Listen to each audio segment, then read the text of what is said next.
Qur'oni Karim va payg'ambarimiz Muhammad sallallohu alayhi va sallam sunnatlaridagi ilmiy mo'jizalar haqidagi suhbatlarning navbatdagisi.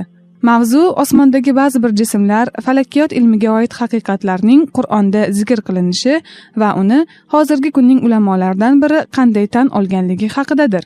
Suhbat tokiolik Yoshiyuji Tuzan bilan birgalikda. Bu kishi Tokiodagi Marsad rasadxonaning mudiri hisoblanadi. Qur'on va sunnatdagi ilmiy mo'jizalar bo'yicha mutaxassis bo'lgan ulamolarimiz professor Yoshiyuji Tuzan bilan uchrashib, u kishiga o'z mutaxassisligiga oid ba'zi bir oyat karima va hadislarni ma'nolarini aytib berganlar. Shunda u odam Qur'on qachon nozil bo'lganligini so'ragan.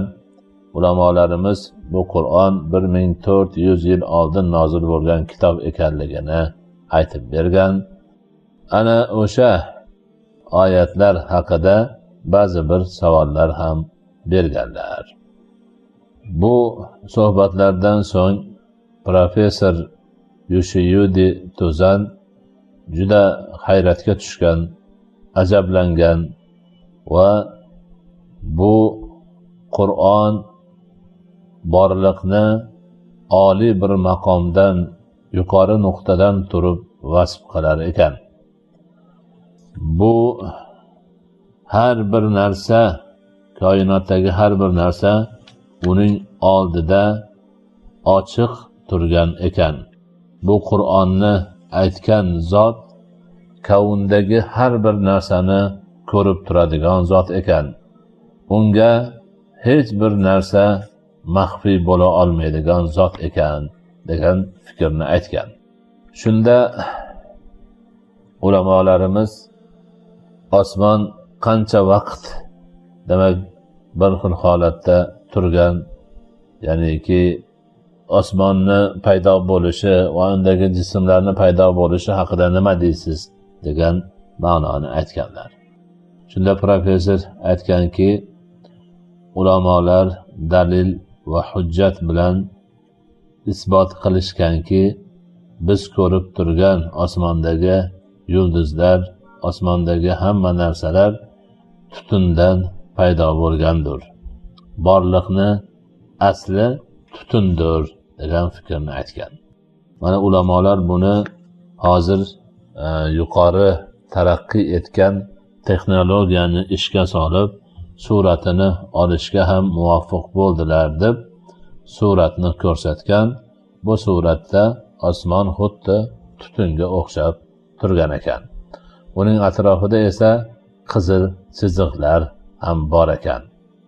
Mana shu narsalarni ko'rsatib, mana shulardan demak qo'shilib paydo bo'lgan yulduzlar nur sochuvchi jismga aylanishini, ular esa o'sha tutundan, alanganing tutunidan paydo bo'lganligini aytib bergan.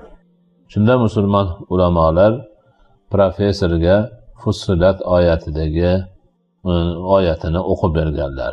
Alloh taolo bu oyatda quyidagilarni aytadi. A'udhu billahi minash shaytonir rojim. Bismillahirrohmanirrohim. Thumma istawa ila as-sama'i wa hiya dukhanun فقال لها وللأرض ائتيا طوعا أو كرها قالتا آتينا طائعين. So'ngra Alloh osmonga istivo qildi. Holbuki osmon tutun edi.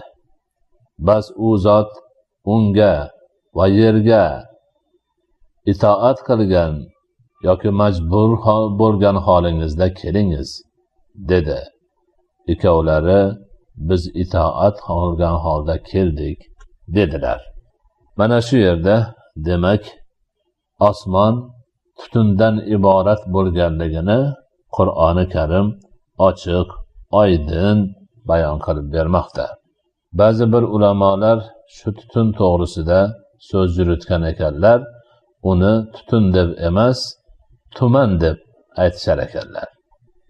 Professor Yoshiyuji Tuzan bu tutunni, bu narsani tuman deyishlik mutlaqo noto'g'ridir degan gapni aytganlar.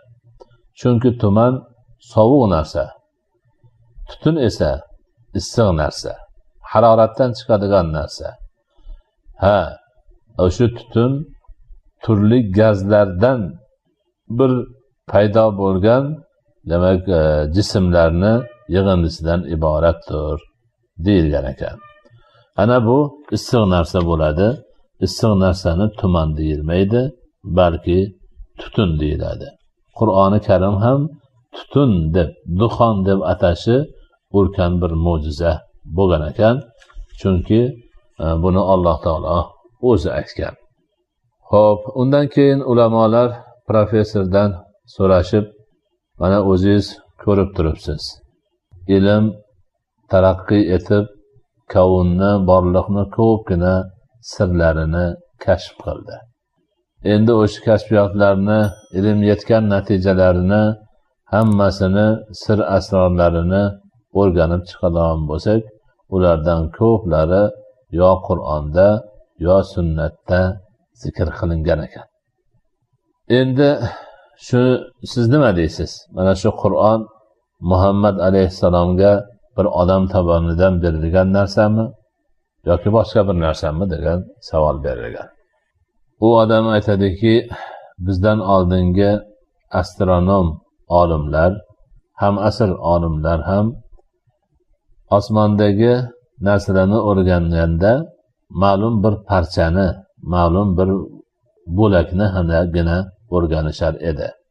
Biz o'zimiz ishlatayotgan teleskop nazari ostiga tushgan bo'laknigina o'rganar edik. Osmonni hamma tarafini o'rganishni hech kim xayoliga ham keltirmagan edik.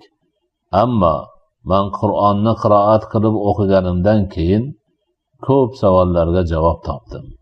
Endi men kelajakda borliqni, osmonni o'rganishda yangicha bir yo'l tutishim mumkin dedi. Demak, bu ham ajoyib bir narsa. Qur'onni tarjimasini o'rgangan astronom, falakiy olim o'zining ilmiy bahs olib borishi, o'zidan oldingi falakiyot ilmining ulamolarini ilmiy bahs olib borishi noto'g'ri ekanligini tushunib yetibdi. Ular faqat ma'lum bir parchani, kichkinagina juzni o'rganib yurishgan ekan.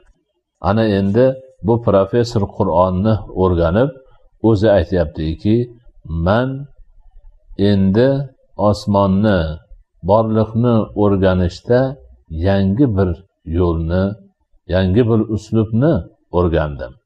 Biz bu borliqqa komil va mukammal bir nazar tashlashimiz kerak ekan.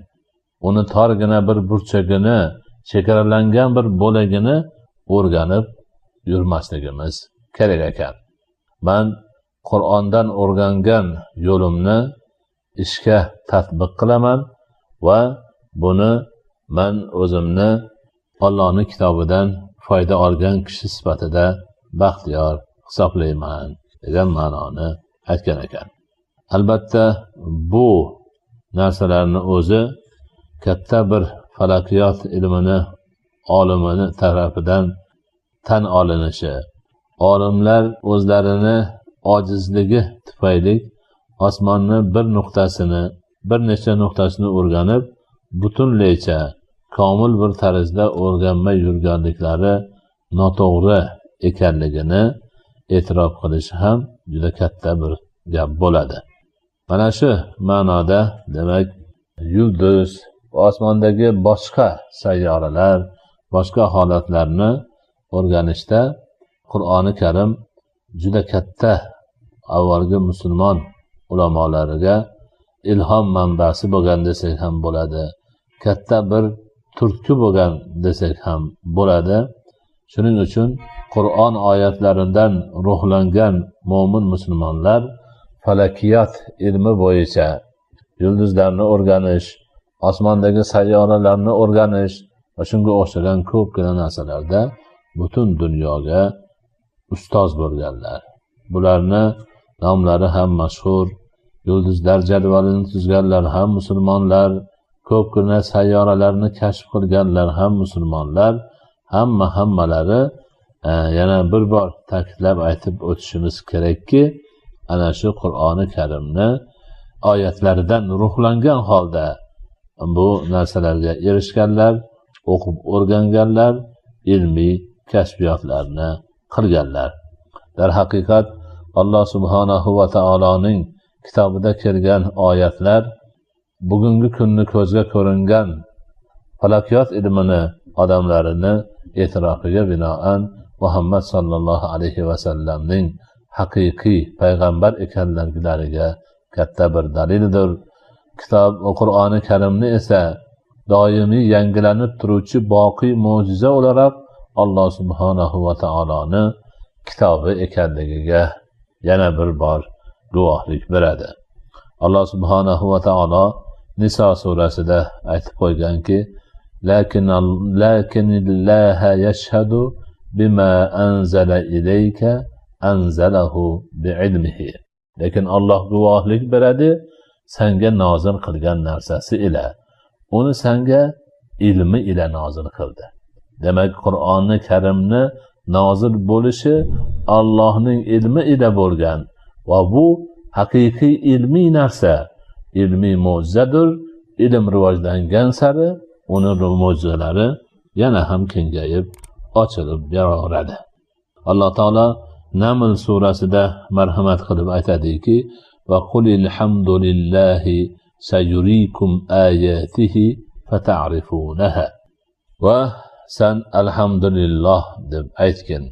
Albatta u zot o'zining oyatlarini, alomatlarini, belgilarini sizlarga ko'rsatadi va siz ularni taniysizlar, bilasizlar degan Alloh taolo. Alloh taolo vaqt o'tishi bilan o'z oyatlarini, o'z belgilarini, o'z alomatlarini ko'rsatib boraveradi. Buni ilmli odamlar ko'rib, tushunib boraveradilar va har bir ilmiy kashfiyot Qur'onning haq ekanligini, Muhammad Mustafa sallallohu alayhi va sallamning haq ekanlarini, islomni haq ekanligini ta'kidlab boraveradi.